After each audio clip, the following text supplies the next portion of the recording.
All right, this video we're making a drink recipe from the Healthy Treats cookbook, and it's called Snow White Chocolate. And I'll show you a picture of it right here. There we go.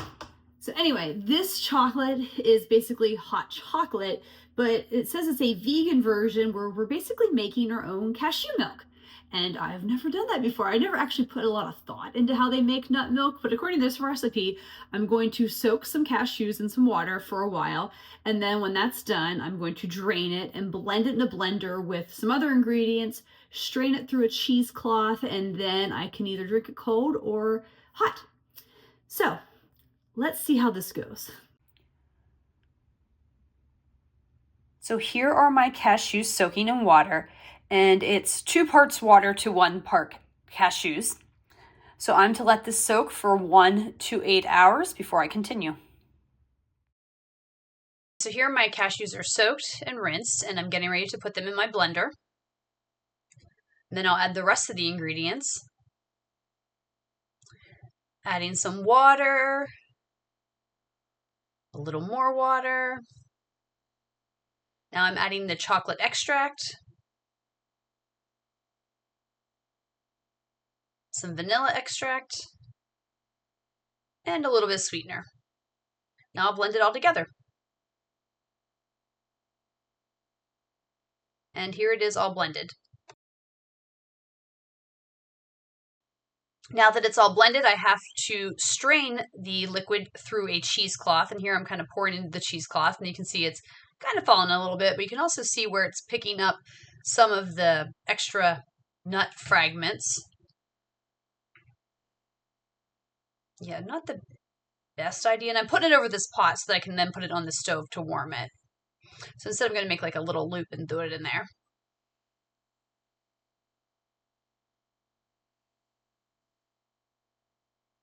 Now I'm going to squeeze the juice out of the nuts as much as I can. There it is, ready to go on the stove. Here is the drink done after it's been warmed with a few marshmallows. All right, let's taste test this drink.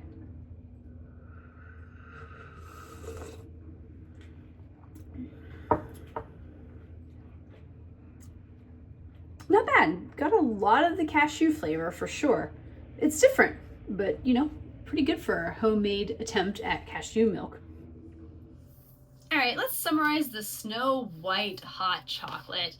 Overall, it was good. Like, maybe not good. It wasn't bad, that's what I should say. It was just average. I guess, I'm really struggling to collect my thoughts here today.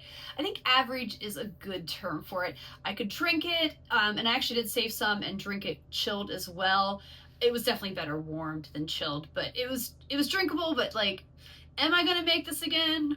Probably not, but I'll talk about that into my rankings and review. So let's get into the rankings and review. And the first is the ingredients on a scale of 1 to 5 in terms of how hard are these ingredients to find and how expensive are they. I'm giving this a 4, and that probably seems high considering there's only a handful of ingredients, but here's why I'm giving it a 4. One of the ingredients is chocolate extract.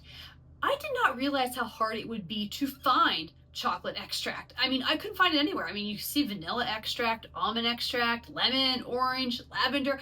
I found everything but chocolate. I guess I've never cooked with it before. So I ended up having to order it through Amazon, I believe. And I think I ended up spending like $10 to $15 on it. I don't remember. I'll have to look that up. If you're unsure, just message me on the ones I got. But yeah, that was a hard to find, expensive little sucker. And then on top of that, you had the cashews, which cashews, yeah, easy to find, but nuts are a little pricey. And then you needed to make sure you had a cheesecloth available, which, I had a cheesecloth. Those aren't always super hard to find, but I did have them. But that chocolate extract is why I'm ranking this so high. And that might seem high for one ingredient, but when it's basically a fourth of your ingredients, that's why I have to rank it high. Next is the difficulty level on a scale of 1 to 5, with 1 being easy and 5 being difficult. Let me think here for a second. I think this is maybe like a 2. It really wasn't terrible. Like, you just basically soak the cashews, you put everything in a blender, And then the hardest part is really the straining it through the cheesecloth. And you can see I kind of struggled to find out the best way to do it and squeeze the juices out. But I've used similar methods, like sometimes squeezing the juice out of zucchini, so it kind of reminded me of that. But yeah, so that's why I'm putting it at 2. That's really the only hard part, I think it was. And then just obviously, keeping an eye on the milk and making sure it's warm. Now, would I make this again on a scale of 1 to 5, with 1 being never and 5 being absolutely all the time? It's probably a 1.5. I've said repeatedly, I hate giving things a 1 unless I absolutely hated it, and I didn't hate it. It was a lot of steps, and honestly, I think I would just rather buy store cashew milk or another kind of nut milk. I drink almond milk sometimes, and I sometimes also drink oat milk. I think I'd just rather buy those, honestly, than go through the hassle of making this again. But as I said, I never say never. Maybe the apocalypse will happen, who knows? And I might really want some milk and have a bunch of cashews laying around and decide, hey, let's make cashew milk and heat it up again. But it's highly unlikely that I'll make this or that I'll even survive an apocalypse if it happens. But hey, you never know. So that's my ranking and review on this recipe from this Disney Princess Healthy Treats cookbook.